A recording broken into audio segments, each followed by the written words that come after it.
Então, a gente, antes do intervalo, finalizou falando um pouco das tipologias, né, de instituições identificadas pelo Ramon.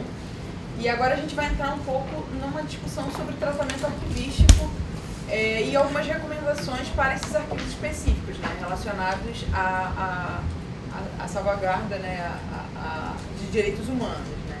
Então, assim, a gente vai perceber o seguinte: não tem nada de muito novo em relação a esses documentos. Né. Os princípios arquivísticos aplicados a esses documentos são os mesmos, o que a gente usa para qualquer outro tipo de documento. A gente só tem que estar atento, nós só vamos ter que estar atentos a algumas questões assim, relacionadas a esses documentos que vão fazer diferença na hora até mesmo de pensar o acesso, a difusão desses acervos, e vai facilitar, por exemplo, o processo de identificação desses documentos ao longo do próprio tratamento dele. Então, algumas recomendações, né, em relação primeiro, a identificação, a localização e a caracterização dos arquivos de direitos humanos. Como a gente estava falando, muitas vezes não é perceptível durante a própria produção desses documentos, né, que eles em algum momento vão servir para evidenciar direitos humanos, algum tipo de garantia de direitos humanos. Né. Então, nem sempre isso é muito claro. Então, de que maneira o profissional ou quando ele vai se dar conta disso, e a partir de quando ele vai começar de alguma forma repensar ou pensar a forma de tratar esse documento para que no futuro esse acesso ele seja um acesso efetivo. Né? Então, se a gente for pensar algumas recomendações internacionais, né, existe uma recomendação internacional das Nações Unidas para países que saíram, para os arquivos de países que saíram de conflitos, que o primeiro passo para o processo de justiça transicional é entender sobre a instituição. Parece óbvio, né, para a gente que trabalha com arquivo, mas isso acaba de alguma forma sendo evidenciado em uma normativa internacional. É uma recomendação internacional. Que a partir do momento que a gente começa a entender como a instituição ela opera, né, a estrutura, as funções que ela realizava e os documentos criados no exercício das suas funções, passa a ser mais fácil até para a gente poder pensar os próximos passos para o tratamento desse acervo. Né? Então, é fundamental que esses três elementos eles estejam bem claros nesse momento inicial de tratamento desses acervos. Né? Entender a estrutura da instituição ao qual a gente está trabalhando, as funções que ela realizava, que documentos eram criados no exercício dessas funções, e a partir daí tentar entender a lógica de funcionamento dessas instituições.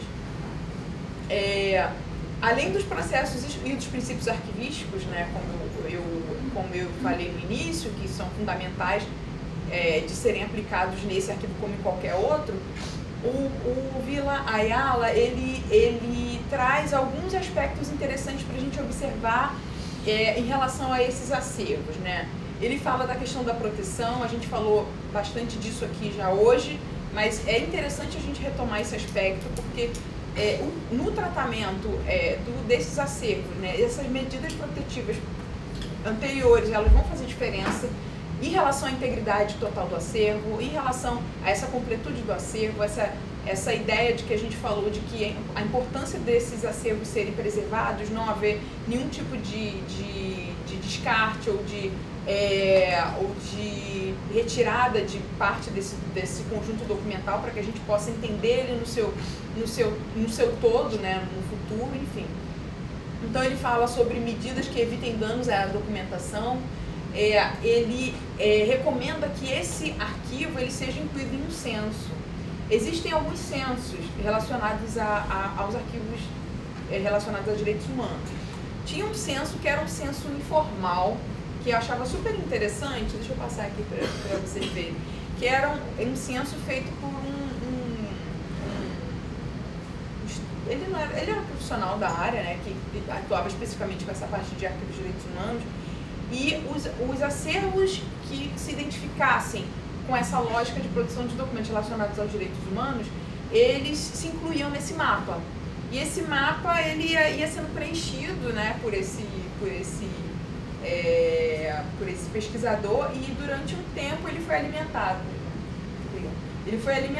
Só que eu as últimas visitas que eu fiz ao site, enfim, eu acho que a hospedagem não foi atualizada e se perdeu. Eu achei uma pena. E assim, esse trabalho foi citado várias vezes, assim, pelo pessoal que trabalha na área de arquivos de direitos humanos. Infelizmente é algo que a gente não sabe o que foi feito, assim, se perdeu só a hospedagem mesmo, ou se a pessoa que era responsável não está mais alimentando, enfim. É uma pena, porque era uma forma de alguma maneira de ter uma noção desses acervos, né, ao redor, enfim, de algumas regiões. Ele fala do registro especial, né? Existem alguns projetos assim a nível internacional que são bastante interessantes. Por exemplo, o Memória do Mundo é um deles, né? As instituições podem cadastrar os seus acervos, que tenham algum tipo de interesse mais amplo para concorrer, enfim. Ele fala também de digitalização, né? Enfim, como uma forma de preservar o original, enfim, de ter algum tipo de cópia, nesse caso, uma cópia mais para fins informacionais e acesso. E medidas administrativas, né? Isso tem a ver com o que a gente falou também aqui, quando a gente fala de política, quando a gente fala de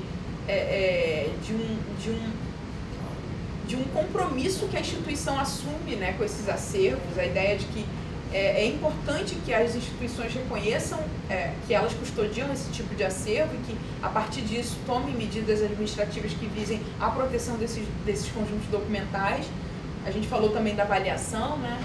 E ele evidencia a avaliação, os critérios dirigidos a determinar a avaliação dos documentos, em relação com o uso significativo de seus conteúdos para garantir a defesa ou a denúncia de violações dos direitos humanos, de acordo com o contexto social, político e cultural. Essa ideia de que a avaliação ela vai ter que ter um olhar um pouco mais apurado, né? Aqueles documentos que muitas vezes, como a gente falou aqui, passam como um documento de rotina, a gente vai ter que ter um olhar mais apurado para esses documentos. Pensar a avaliação a partir de uma lógica um pouco mais complexa, né? Tentar entender que dentro de um arquivo, nesse contexto, não dá para a gente ter um olhar tão, enfim, tão superficial em relação a esses documentos que no nosso dia a dia, né, no dia a dia do nosso trabalho, baseado nas nossas tabelas, a gente simplesmente separa porque vão ser documentos de 2 anos, 1 ano de descarte. A gente já percebeu aqui que a lógica com esses acervos é um pouco diferente.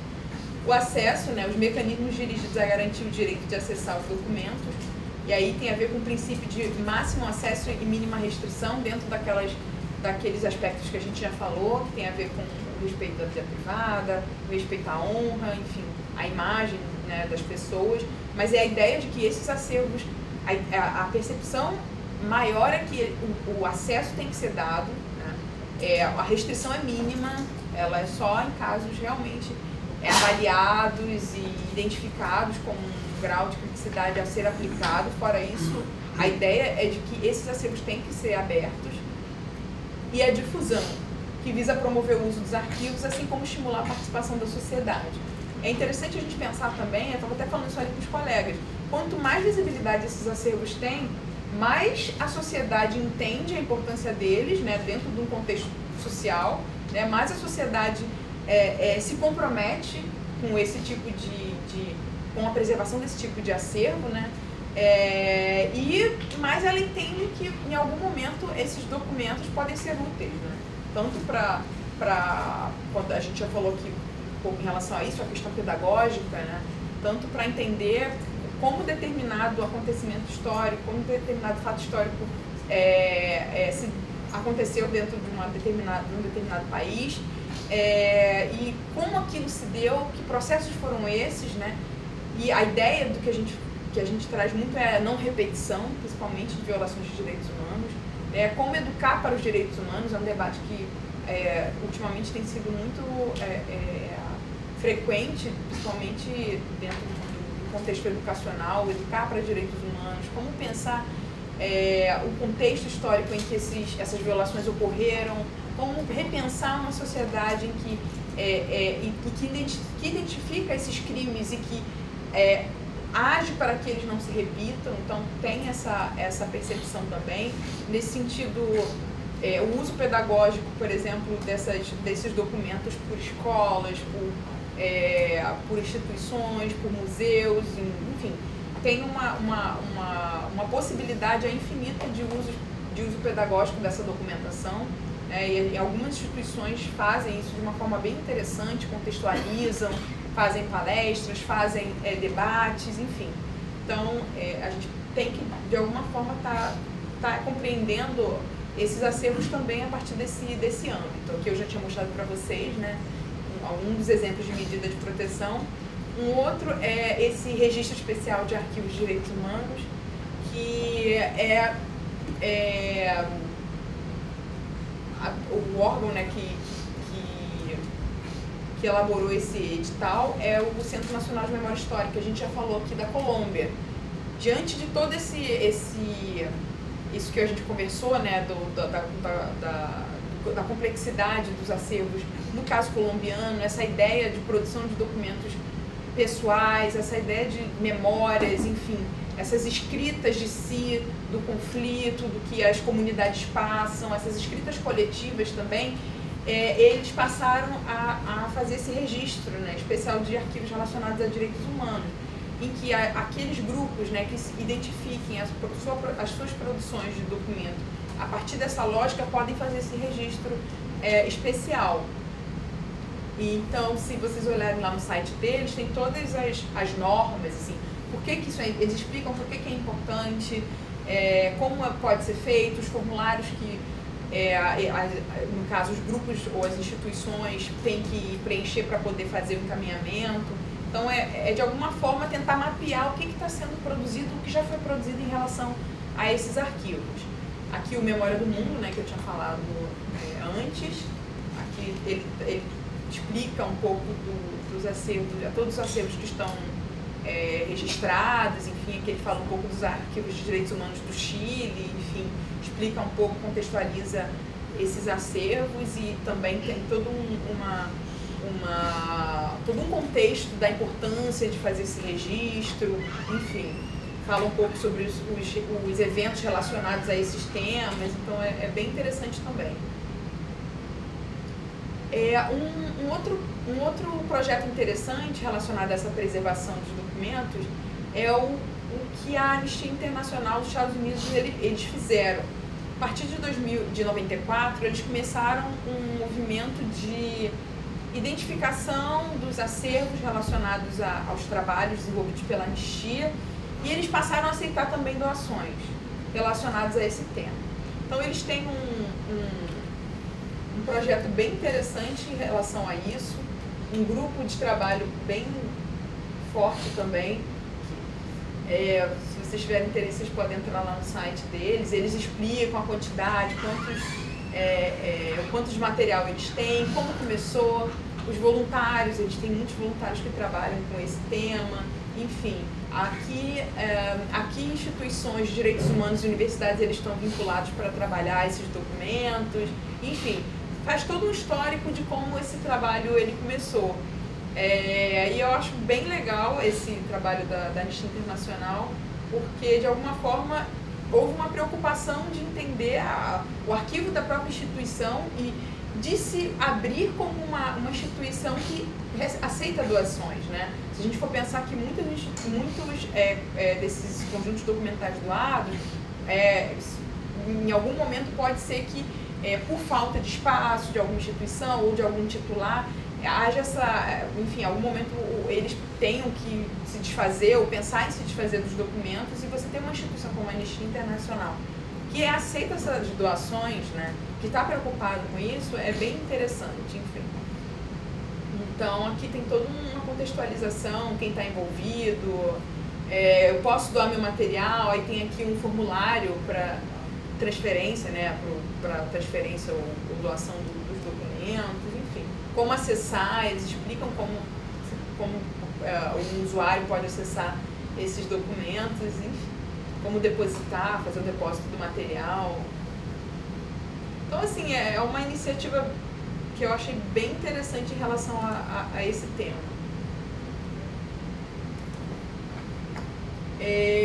Ainda relacionado a esses princípios, né, a esse tratamento, o Ayala, que eu já vinha citando, ele faz esse esquema que eu acho um esquema bem interessante.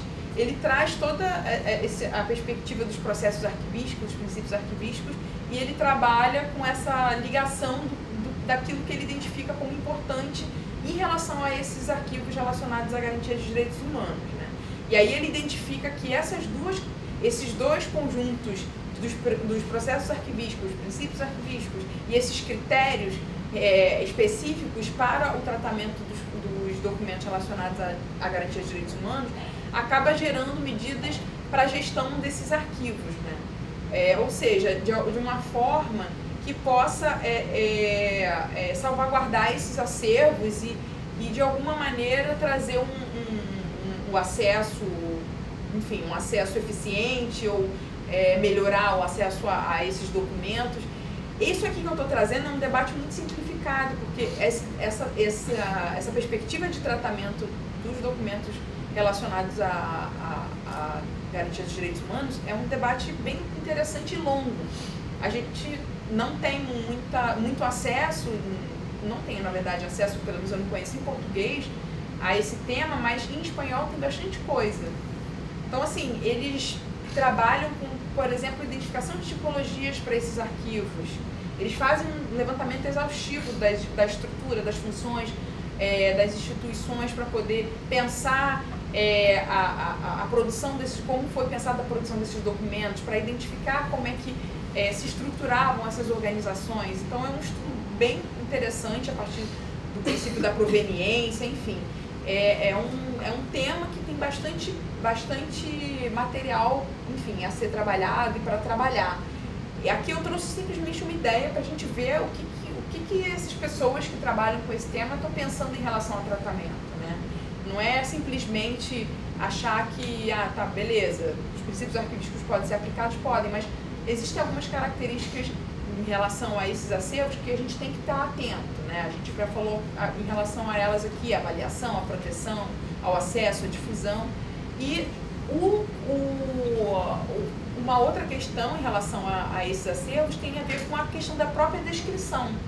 A gente falou muito dos instrumentos como os inventários, a gente pode trazer o debate sobre outros instrumentos de pesquisa, e a ESADG, né, como uma norma internacional de descrição, ela é uma norma que o tempo todo, os grupos, por exemplo, de direitos humanos do Conselho Internacional de Arquivos está incentivando e recomendando o uso dessa norma para esses acervos. Interessante, né, que esse grupo, que eu vou falar um pouco mais à frente, que é um grupo de trabalho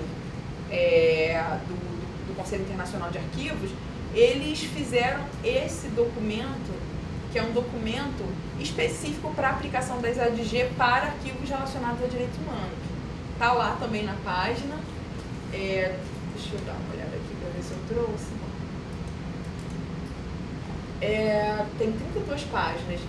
Ele traz a norma, como a gente conhece, mas ele vai preenchendo a partir de exemplos práticos, que é bem interessante para a gente poder ver como é que pode ser feita essa aplicação relacionada a esses conjuntos documentais específicos, né? Então ele vai trazendo aqui alguns exemplos, enfim. Isso é um material bem bacana também para a gente poder estar se baseando e olhando, enfim, e ver como é que esses grupos estão pensando essas normas, né? A aplicação dessas normas para esse tipo de acervo.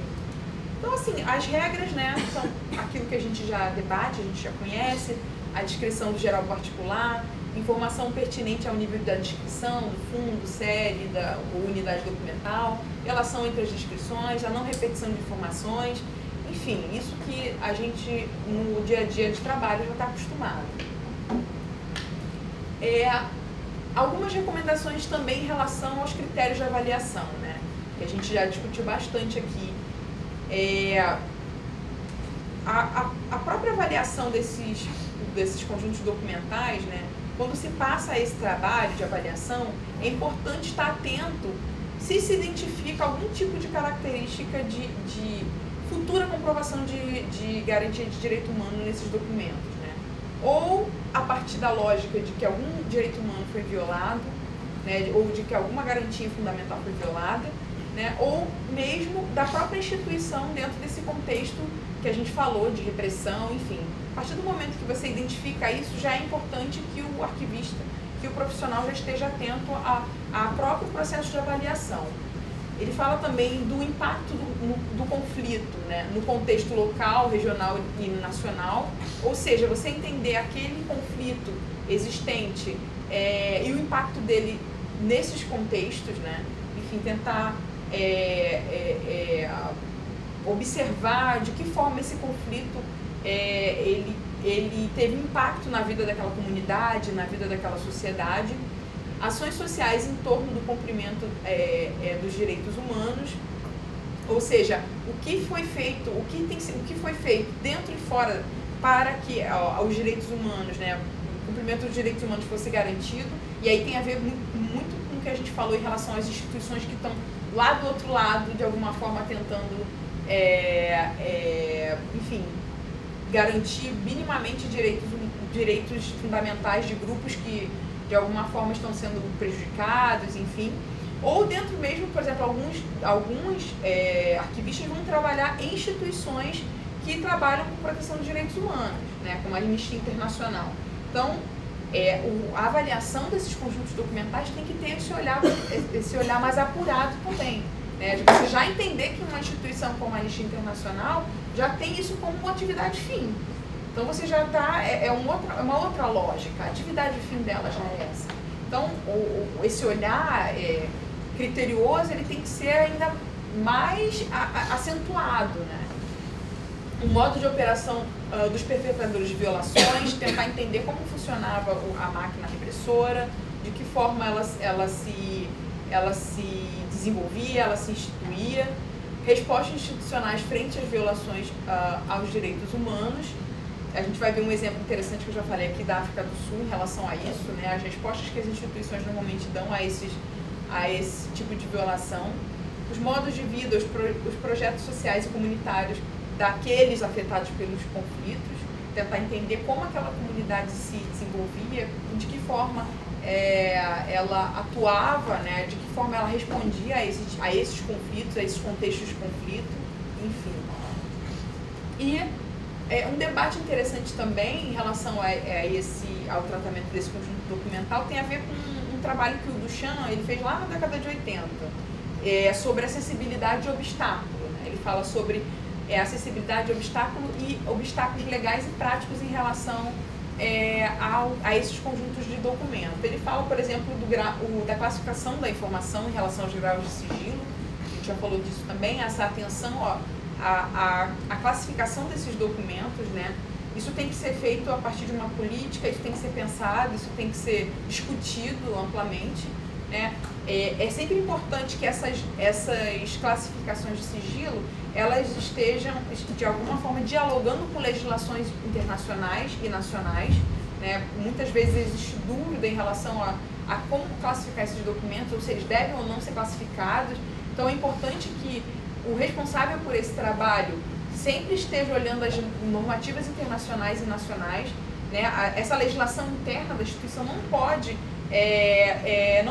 estar em conflito com essa legislação internacional e nacional, senão não faz sentido, né, estabelecer normas que não dialoguem com essa legislação, por várias razões, tanto no sentido de abrir muito o acesso quanto de fechar muito, né? Então você tem aí dois problemas.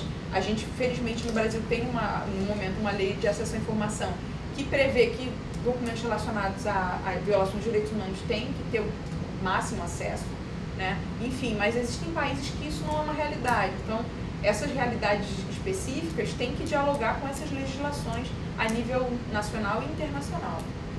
A proteção de dados pessoais, que a gente já falou aqui também, o impacto em processos judiciais em curso, ou seja, muitas vezes o acesso imediato ele é negado porque existe um processo em curso.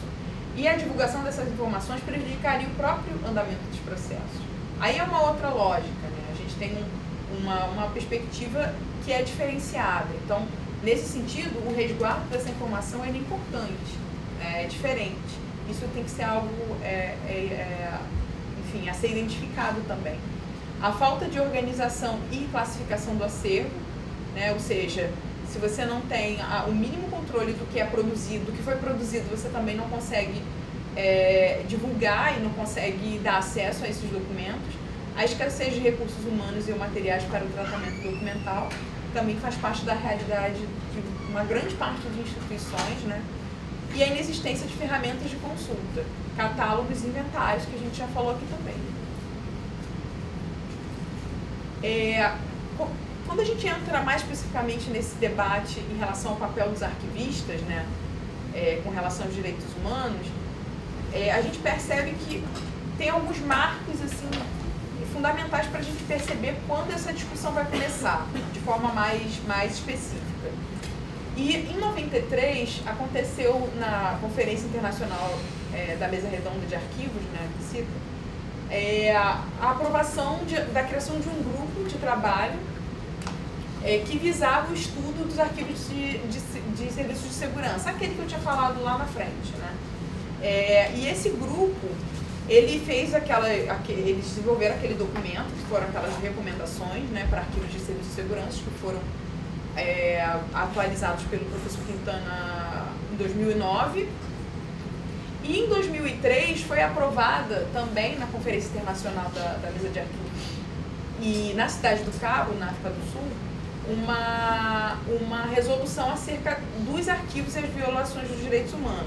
Então, à medida que esse trabalho foi sendo desenvolvido, esse grupo, ele passou, eu não sei ao certo se manteve a mesma composição. Eu acho que algumas pessoas se mantiveram, mas algumas outras mudaram. Então, assim, mas de alguma forma, existe a partir daí uma certa frequência de reunião desse grupo para pensar instrumentos e recomendações para esses acervos específicos, né? E para implementar essa resolução específica de 2003, foi criado um grupo de trabalho efetivo no Conselho Internacional de Arquivos, né, que é um grupo do ICA, que a gente fala ICA, né, sobre arquivos de direitos humanos. E esse grupo de trabalho tem por objetivo difundir informações sobre a importância dos arquivos para a defesa dos direitos humanos e desenvolver projetos para fortalecer a cooperação internacional entre o Conselho Internacional de Arquivos e o Serviço de Arquivos no âmbito dos direitos humanos. Aquele instrumento que a gente viu, aquela aplicação das ADs para arquivos de direitos humanos, foi desenvolvido por esse grupo. Bom, eles têm uma newsletter, que eu acho que, eu não sei se é mensal, e eles divulgam uma série de ações e notícias bem interessantes. Se vocês entrarem lá no site do Conselho Internacional, tem como se cadastrar e ver, enfim. É bem interessante para quem está trabalhando com esse assunto ou tem interesse. Que é o site deles. Aqui agora já mudou, já está com outra cor. Enfim, aqui eles têm uns recursos, assim, eles têm os projetos, as atividades que estão sendo desenvolvidas, últimas notícias, o comitê atual, enfim. Então aqui, para quem tem interesse, vocês conseguem encontrar bastante informações relevantes para quem trabalha com esse assunto, enfim. E é um grupo permanente, né, que está discutindo essa questão dentro do Conselho Internacional.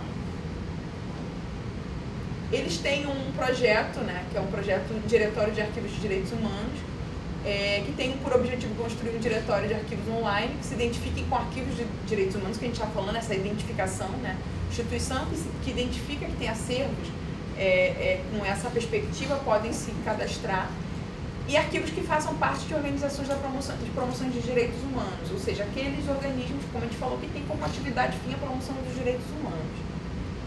Eles têm esse diretório que foi construído a partir do ICA-ATO, isso que é uma iniciativa bem interessante também, né, para quem conhece e já trabalhou. Enfim, já tem aí um trabalho anterior sendo pensado em relação a isso. Eles têm esse documento, né, que eu já falei, os Arquivos de Segurança Nacional Desaparecidos de Regimes Repressivos. E, mais recentemente, eu já havia mostrado esse documento sobre políticas arquivísticas para a defesa dos direitos humanos, de 2009. E, em relação a a parte profissional, né, esse documento, ele trabalha especificamente com algumas recomendações para os profissionais. Eu trouxe algumas aqui porque eu acho que faz sentido a gente ver e falar um pouco. Ele fala sobre a importância de proceder à identificação de fundos. São os arquivistas que devem tratar convenientemente os documentos de arquivo. A aplicação do princípio da proveniência. Aí ele explica que a descontextualização dos documentos que testemunham violações de direitos humanos faz com que os mesmos percam seu valor. Essa ideia de que o documento precisa estar contextualizado dentro do acervo, enfim. Os responsáveis pelo tratamento dos documentos relacionados a violações de direitos humanos devem assumir um código ético, isso que a gente vem falando o tempo todo. Em relação a isso, o Conselho Internacional de Arquivos tem um código de ética específico, né, que vocês todos devem conhecer, para os arquivistas, e esse código de ética, ele evidencia algumas características desses acervos, né? Ele fala que os arquivistas mantêm a integridade dos arquivos, garantindo assim que possam se constituir em testemunho permanente e digno de fé do passado. Os arquivistas tratam, selecionam e mantêm os arquivos em seu contexto histórico, jurídico e administrativo, respeitando, portanto, sua proveniência, preservando e tornando assim manifestas suas inter-relações originais. Os arquivistas preservam a autenticidade dos documentos nos trabalhos de tratamento, conservação e pesquisa. Os arquivistas asseguram permanentemente a comunicabilidade e a compreensão dos documentos. Os arquivistas se responsabilizam pelo tratamento dos documentos e justificam a maneira como o fazem. Os arquivistas facilitam o acesso aos arquivos ao maior número possível de usuários, oferecendo seus serviços a todos com imparcialidade. Os arquivistas visam encontrar o justo equilíbrio no quadro da legislação em vigor entre o direito ao conhecimento e o respeito à vida privada. Os arquivistas servem aos interesses de todos e evitam tirar de sua posição vantagens para eles mesmos ou para quem quer que seja. Os arquivistas procuram atingir o melhor nível profissional, renovando sistemática e continuamente seus conhecimentos arquivísticos e compartilhando os resultados de suas pesquisas e de sua experiência, e trabalham em colaboração com seus colegas e os membros das profissões afins, visando assegurar universalmente a conservação e a utilização do patrimônio documental. Então, assim, ele entende, né, esse grupo entende que é a partir desse código ético, né, desses princípios, é que o profissional ele vai conseguir, da melhor maneira possível, atender ao tratamento e à preservação desses acervos relacionados aos direitos humanos. E aí, esse ano, eu falei com vocês que um documento, né, esse documento que é o mais recente desse grupo, que é acho que até foi divulgado em algumas redes sociais, que é o Princípios Básicos sobre o papel do arquivista na garantia dos direitos humanos, ele já traz tanto o debate do Código de Ética do arquivista, quanto o debate da Declaração Universal dos Arquivos para essa perspectiva dos direitos humanos, da promoção, né, dos direitos humanos pelo arquivista. Esse documento ele começou a ser discutido pelo grupo, né, pelo Conselho Internacional em 2014, no Congresso do Conselho Internacional de 2016. Ele já teve algumas finalizações, já foi indicado para ser publicado. Ele é baseado no Código de Ética e na Declaração Universal dos Arquivos, é composto por 25 princípios e foi traduzido para o português esse ano, 2017. Quem fez a tradução foi o professor Vitor, lá da UF, não sei se vocês conhecem, que era da Federação, Vitor Manuel. Ele faz parte desse grupo de trabalho e ele ficou responsável pela tradução desse documento. Oi? Vitor não está mais na Tempinho já. Os princípios são agrupados em 5 sessões. As 2 primeiras sessões cobrem o básico das funções arquivísticas. O terceiro abrange as situações especiais do trabalho com arquivos, que documentam violações de direitos humanos. A quarta e a quinta sessões são dedicadas às funções e aos direitos dos arquivistas como profissionais. Eu coloquei ele aqui, mas eu não vou parar para ler, porque esse documento já está disponível em português. Eu fiz uma palestra sobre isso com o professor Vitor, na época ele não tinha publicado ainda, então a gente achou importante trazer o documento do debate, enfim, mas hoje, como ele já está traduzido, já está disponível, eu acho que seria interessante vocês que têm interesse em buscar e salvar. Eu não sei se está, eu acho que pode ser que esteja já no site do Arquivo Nacional, não tenho certeza. Mas já está disponível já para baixar. Acho que tá no site da ERJ. Da ERJ? É, saiu na informação política. Ah, tá. Beleza. Mas aí, como eu estava falando, né? Os temas, né? É selecionar e conservar arquivos, dar acesso à informação em arquivos, e aí o papel do arquivista nesse sentido. Salvaguardas especiais, né? São aspectos específicos em relação a esses documentos. Enfim, então fica como um documento de base aí, até mesmo para os colegas, né, que estão aí na luta de alguma forma trabalhar com essa questão da avaliação e mostrar a importância desses documentos, vocês trabalharem com essas recomendações, esses princípios, de alguma forma dar uma base, né, um respaldo para o trabalho de vocês. É interessante também trazer essa discussão para os documentos, enfim, para o que vocês forem apresentar para as instituições, para as unidades hierárquicas, superiores, enfim. Educação e formação, liberdade de expressão e associação, enfim. Agora eu vou trazer um debate um pouco mais prático, né, dos casos relacionados às iniciativas dos profissionais ou das associações em relação aos direitos humanos. Um dos grupos que o nosso colega já até falou aqui é o Arquivistas Sem Fronteiras, né, que é uma organização que reúne arquivistas de distintos países.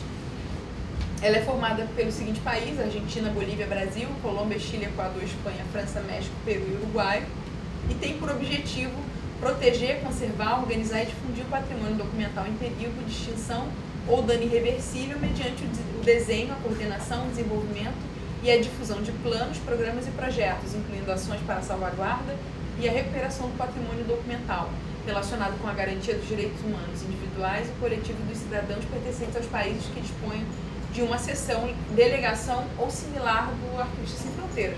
Nem sempre, gente, os países que eles trabalham têm lá uma seção, né, uma delegação. De qualquer forma, havendo a necessidade, esse grupo ele se mobiliza e vai para outros países. A gente vai ver alguns casos aqui interessantes em relação a isso. O site deles é esse, para quem tiver interesse. Esse aqui é o site, como se fosse o site oficial, né? Que é o site se a gente fosse pensar a sede, né? Que é em Barcelona. Está em catalão, mas dá para botar em castelhano. Enfim, então aqui eles trazem muito do que eles já desenvolveram como projeto, quem somos, né, qual o objetivo da organização, a nível internacional, qual é a proposta da organização, o que eles fazem, quais são os projetos desenvolvidos, os eventos, as atividades, como colaborar, enfim. Então tem uma série de informações interessantes aqui que, para quem trabalha com o tema, para quem tem interesse, é uma página que, enfim, vale a pena estar entrando, porque sempre tem alguma coisa diferente, uma coisa nova em relação a esse debate. Eles trazem os projetos aqui que eles fazem, enfim, é bem legal. O site, né? Uma outra iniciativa bem interessante, e aí já tem a ver com o que a gente estava falando antes do almoço, que é aquelas instituições que de alguma forma se mobilizam para difundir os seus acervos, né? É a ideia de que esses acervos eles podem estar organizados, eles podem estar acessíveis, mas a perspectiva da difusão ela vai um pouco além.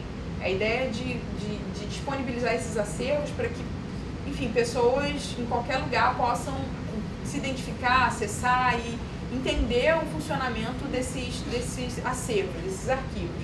Um deles são os arquivos do genocídio de Ruanda. O interessante desse caso é que existem os documentos relacionados ao Tribunal Penal, né, de Ruanda, Internacional de Ruanda, que são documentos produzidos dentro desse rol, né, do tribunal.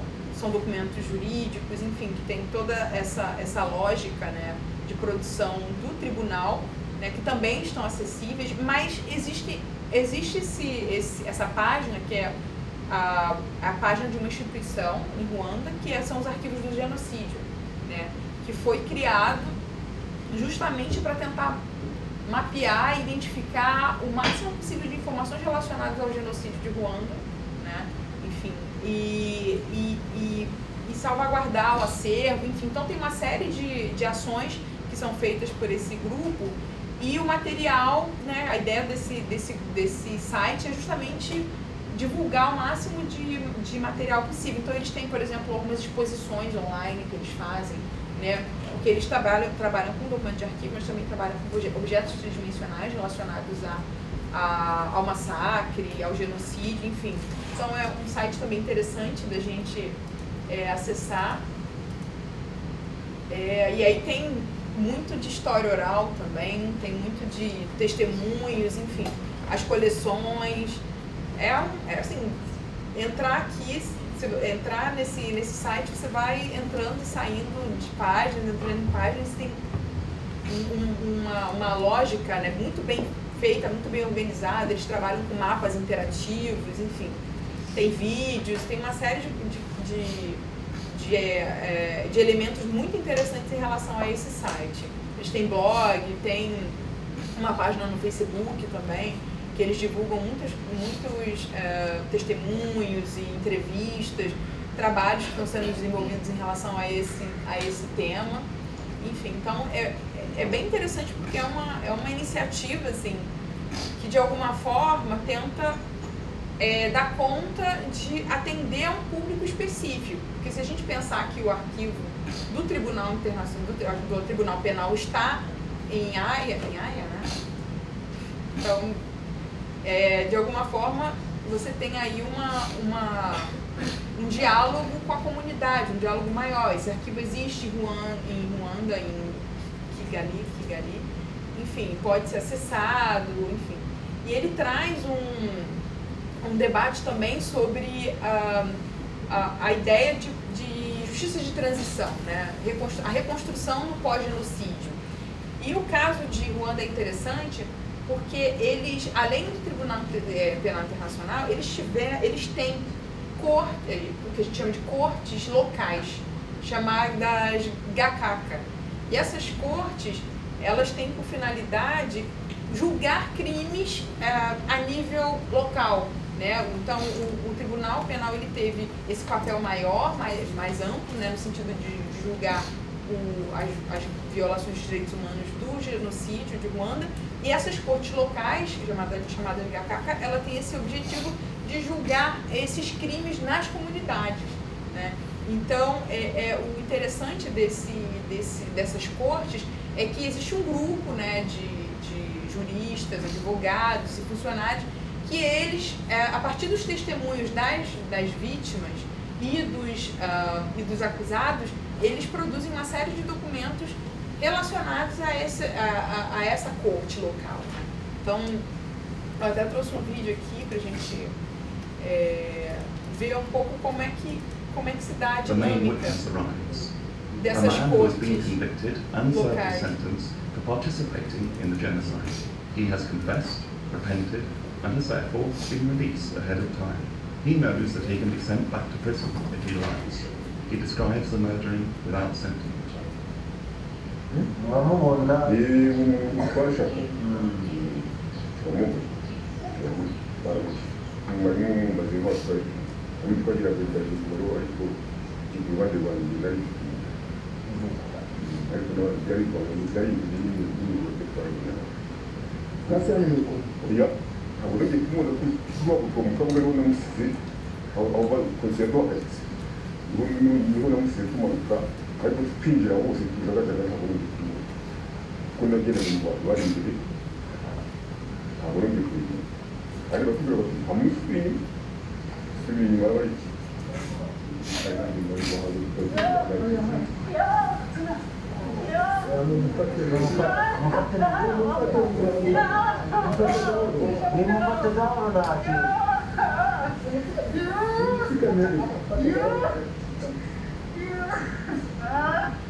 como vocês perceberam ali, né? Não sei se vocês sabem o contexto do genocídio de Ruanda. Eram duas etnias que sempre conviveram, enfim, mas que com o início da colonização belga começa a haver uma série de problemas de convivência, depois a colonização francesa, enfim, até chegar ao ponto que ocorreu já na década de 90, que foi o genocídio, né? O genocídio de Ruanda, que foi um dos grandes genocídios do século XX, enfim.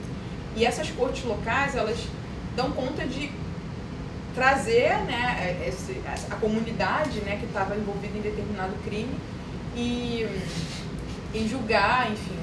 E ali a gente vê a produção dos documentos. A nível local, esses documentos também são identificados como documentos do genocídio, né, e disponibilizados através desses arquivos, enfim. Então é uma outra lógica, né, de produção desses documentos. Aqui já é o site do Tribunal Internacional, né, de Ruanda, que eu falei com vocês. A partir desse site é possível acessar alguns documentos. Aqui ele explica, ele contextualiza a própria iniciativa do tribunal, como começa, ele contextualiza o genocídio, enfim, os casos, né, os documentos básicos. Então, quem foi julgado, a defesa, os júris, a defesa, a organização, as funções. Então é possível ter acesso a esse tipo de informação por aqui. E aí eles falam um pouco também sobre a preservação e a gestão dos arquivos, desses arquivos. Então aqui tem bastante informação mais técnica relacionada ao tratamento desses acervos. Quem tem interesse também pode acessar por aqui. Aqui é bem completo. São dois sites, no caso,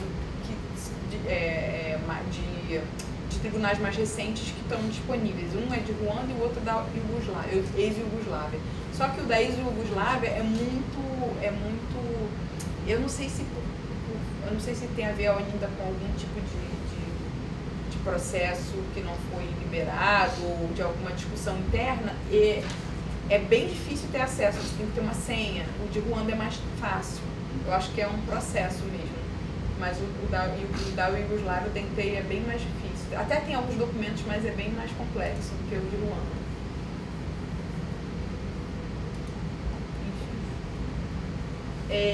Eu trouxe alguns casos para a gente discutir aqui rapidamente, né, como a gente já tocou aqui, esses casos emblemáticos, né, do papel do arquivista.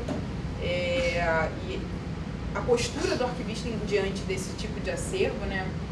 E aí tem o caso do Arquivo Nacional da África do Sul, né?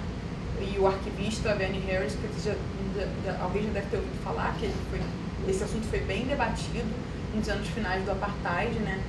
Ele identificou que uma série de documentos altamente sensíveis estavam sendo destruídos, né, dentro do Arquivo Nacional, de forma ilegal, obviamente, e ele recorre ao código de ética, né, do país, né, da África do Sul, e se baseia no artigo que reconhece que o arquivista deve proteger a integridade dos arquivos. Então ele vai lá, recorre a esse código de ética e entende que ele deve levar esse fato para a opinião pública.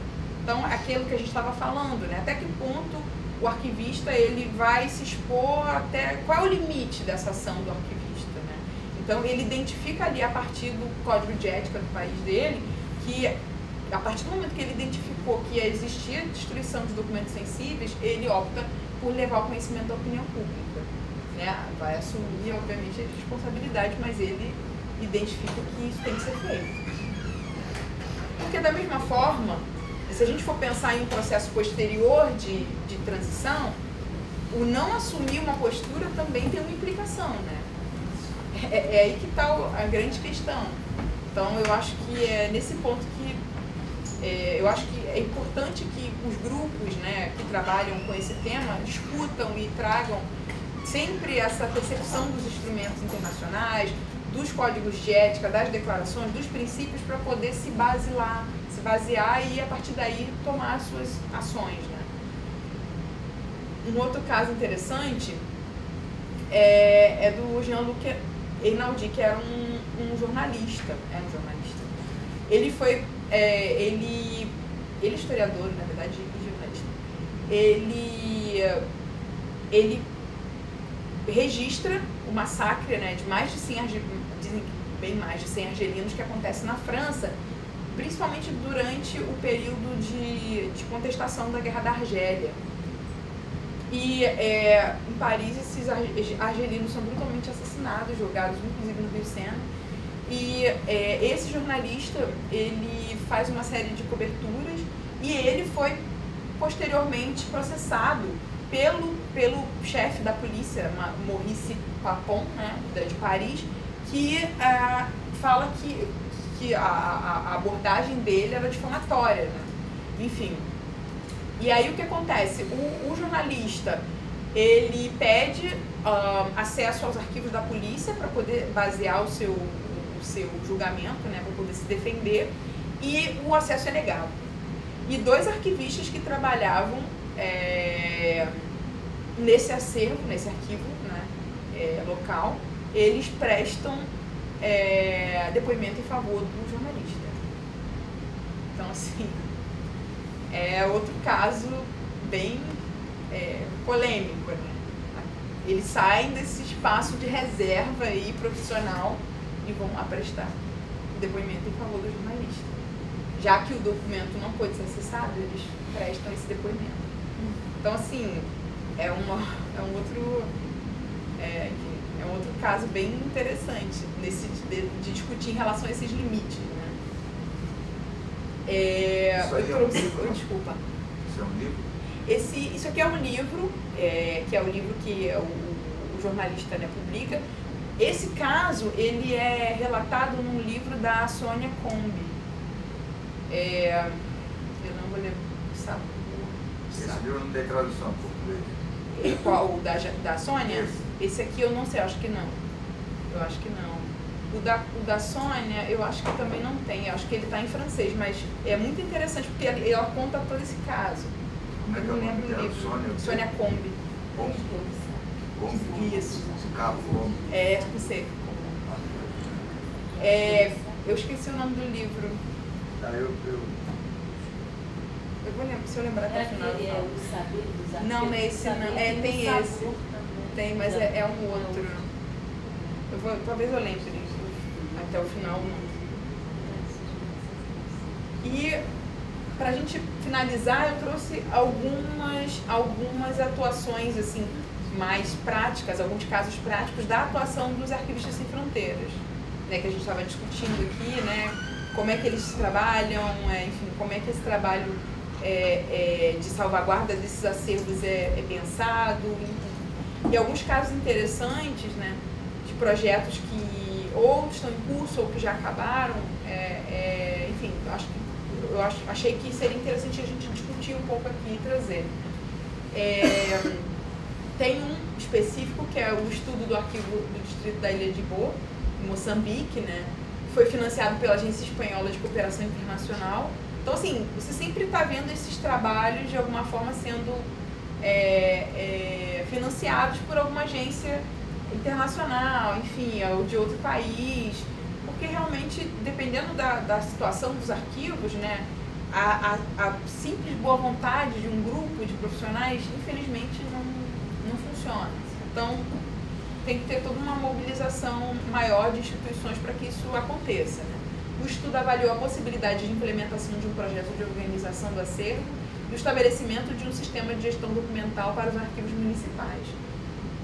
Esse projeto começou em 2006 e terminou em 2006 mesmo. Esse aqui é aquele que a gente já viu aqui o vídeo, enfim, discutiu, que é o Conselho Consultivo Internacional do Projeto de Recuperação do Arquivo Histórico da Polícia Nacional de Guatemala. Na verdade, como esse projeto é um projeto muito grande, ele contou com a participação de, enfim, profissionais de várias áreas do mundo todo para discutir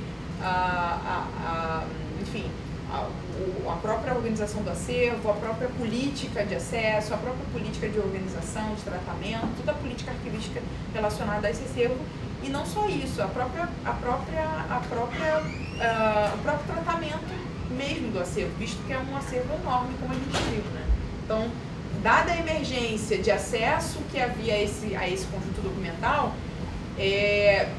enfim, esse grupo se reuniu para pensar formas de otimizar esse trabalho.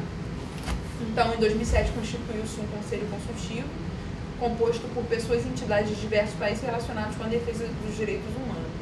Esse projeto ainda está em curso, começou em 2007. Tem muito trabalho publicado sobre esse acervo.